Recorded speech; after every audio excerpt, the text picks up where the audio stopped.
Hello everyone, welcome to the Warehouse Series. I hope everyone had a safe and happy new year. If you're new to the channel and you're here for selection videos, if you go to my playlist, I have over 40 videos with instructional videos on what I would do differently to help people with their product.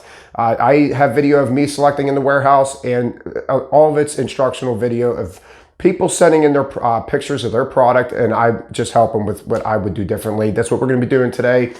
I've been doing this for almost 24 years, and this is probably one of the only places you could come to on YouTube to get instructional selection videos. So if you're here for that, subscribe, all that stuff, comment, and I have a Discord. If you guys want to join Discord, I am excited to say that as of the time of filming this video, we have 100 people over there in Discord helping each other out. So if you're interested in doing something like that too, that link will be in the description below. All right, so the first pallet I want to talk about is this one right here. This is a dry goods pallet. This is our dry goods building. I work at Perishable, but we get these as cross docks. I saw this pallet and I took an opportunity to take a picture of it. As you can see right here, it doesn't look horrible. It's not a bad pallet. It's relatively square. On the right side of the pallet, as you can see, where all my four yellow slashes are, they took the opportunity to tie this pallet in perfectly. They really tied it in really well. So the right side of this pallet is built very well. Now let's go on the other side of that red line. And honestly, where the white slashes are, they did this horrible, in my opinion. This is what I preach on this channel, is the cross and the T. If you don't know what I'm talking about with the cross and T, at the end of this video, if you let it play at the very end, there is two videos that you could choose from. I will put the cross and T video at the end of this video if you want to watch that. So guys, the red line, everything to the left of that red line is a straight column. That is a straight line going up. There is no tie-in whatsoever on the side, and that is because of the white slashes in the middle. Now, what did I just show you on that one video where I drew the line, the two lines, and I had the arrows going back and forth? I said on all four sides of the pallet, I try to refrain from going this way with the cases. I like to go back. I like to face towards the middle of the pallet. So if I'm up front, I like to face them towards draw a circle right in the middle of your pallet. If you're on the sides, you want to go towards the middle. So anywhere in the middle section of all four sides of the pallet, you want to try to be facing back. And that's exactly what that cross and T is all about. So if they would have took all these four slashes and faced them towards the middle, they could have brought and started tying stuff in. They could have leveled some stuff off like they did on the right side of this pallet, and they could have tied some in. So let's go to the second pick here. This is the same pallet. I want to start at the bottom with these four the yellow slashes. I don't understand the gaps down here. They probably could have fit another Capri Sun down there. Or basically, I would not spread Capri Sun out on the bottom of this pallet, but they could have. I'd like to stack my Capri Suns 2, 2, and 2, make them a little bit more solid. Anytime I have smaller cases, I like to make them, I like to column stack to an extent on the bottom just to get my base going. Maybe 2, 3 high, but no higher than that. And then I'll start tying stuff in. I like to keep cases together. I don't agree with spreading out cases on the bottom of a big order like this, especially Capri Suns, because those boxes are not strong at all. So not only could they have just pushed all these together and probably fit another Capri Sun down there, they would have been better off stacking these Capri Suns 2, 2, 2, and it would have worked out a lot better. And then the third picture I want to talk about, once again, this is the side of the pallet. You know, all the white slashes. I told you when you're, I try so hard not to run cases, going back on the side of the pallet. You want to point cases towards the middle of the pallet because that is where the strong point of the pallet is. The more cases you have in point, like I said in my last video, it doesn't have to be all cases, but the more cases that you have pointing towards the middle of the pallet, it's going to be a stronger pallet.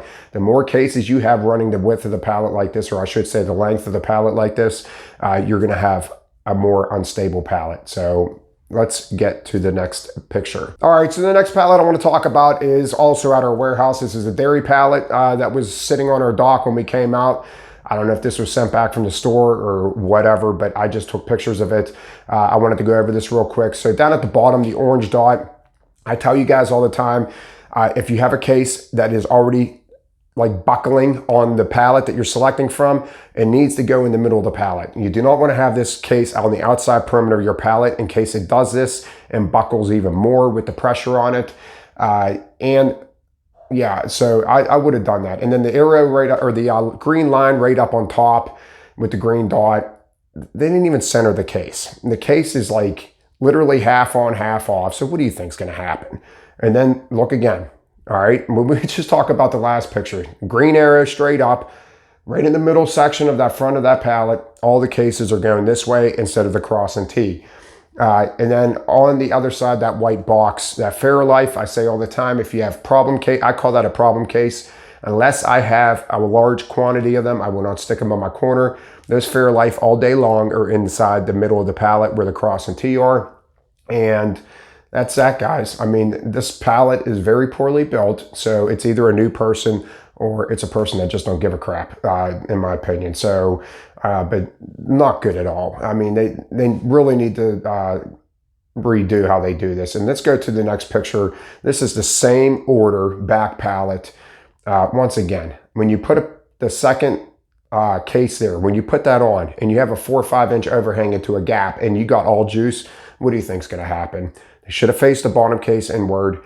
And, you know, and maybe just block that a little bit different on the bottom, honestly. There's no reason to have a gap that big on your bottom block. There's just no reason. So their bottom layer is the whole problem with this whole pallet in the back. So let's get on to the next pick. All right, so a previous video, I talked about this pallet right here, how I said not all back unders are great. When you have these open cases like this, you want to tend to keep them together. Well, I want to thank you for the person off of Discord who sent me this. As you can see right here, my blue brackets, this is how you stack produce. Open cases together. This is exactly what I was talking about with that other picture. I said I would stack 5 and 5 right up the middle, right up the front of the pallet. So that's how I would have done it. Right where that bracket is, all the open boxes, keeping them together. Where I have my dark blue royal blue arrows there, man, I don't know what these plastic pieces are that you guys get to use in your warehouse, but they're awesome. I wish we had them at our warehouse. It would help a lot of people out. And honestly, the mangoes, I don't even know what you would do with them. You know, I mean, if you didn't have those black plastic pieces to stack on, I don't even know what you would do with those mangoes. It would be inside the open box. So I don't know what they are, but I wish they had them at our warehouse because there's a lot of selectors I could definitely utilize from using that, because look, that ties everything in.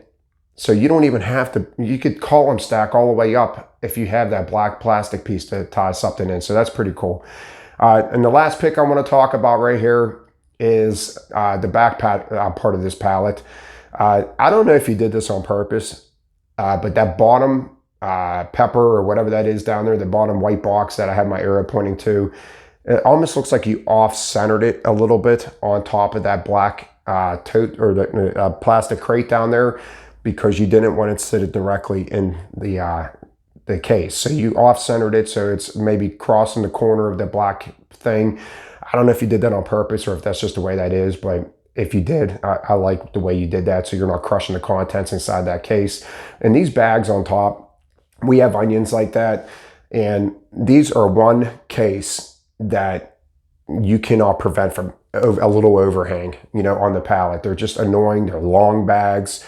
And if you're trying to build a decent pallet, you know, yeah, they're going to overhang a little bit, but very well constructed pallet, you know, for the product that you have. It's not always easy stacking this product without damaging product at the same time because of all these open boxes. So I wanted to throw this picture up because I feel that you just stacked a really good pallet. And if you have these plastic pieces, oh, they're great. All right, and the last thing I want to talk about before I leave is slip sheets. You know, I did a video a little while back and I got a lot of backlash by slip sheets because I said I hate them. You know, let me clarify myself on that. I think it's all right to use slip sheets. I just think people get carried away with them. You know, me personally, I can't even tell you the last time I used a slip sheet. It's been a long time. I just feel like I build my pallets good enough where I don't need a slip sheet. But I think people get carried away because I see people stop and they take a good minute or two in between their selecting just to find a slip sheet. And half the time I look at their pallets and it's pretty well built. They don't even need a slip sheet there, but they are so used to throwing a slip sheet on every single layer. I just think you're wasting time. For these selectors that cannot make their times and you have a solid layer, what are you looking for a slip sheet for, in my opinion? If you don't need it, don't use it. If you have a problem, you know, where you're having gaps and you're just new at building, then do it. But yeah, so someone did suggest, can you make a video on when to use a slip sheet? I could do that in the future. Right now, I'm not staying overtime. I probably will be staying a little bit here in the future. So maybe I could do a video on when I feel you should use a slip sheet. But for now, that's it for today. I hope you guys enjoyed the video, and continue by subscribing and hitting that notification bell, and then you're going to know when I post. And I will see you guys next time. Have a great day.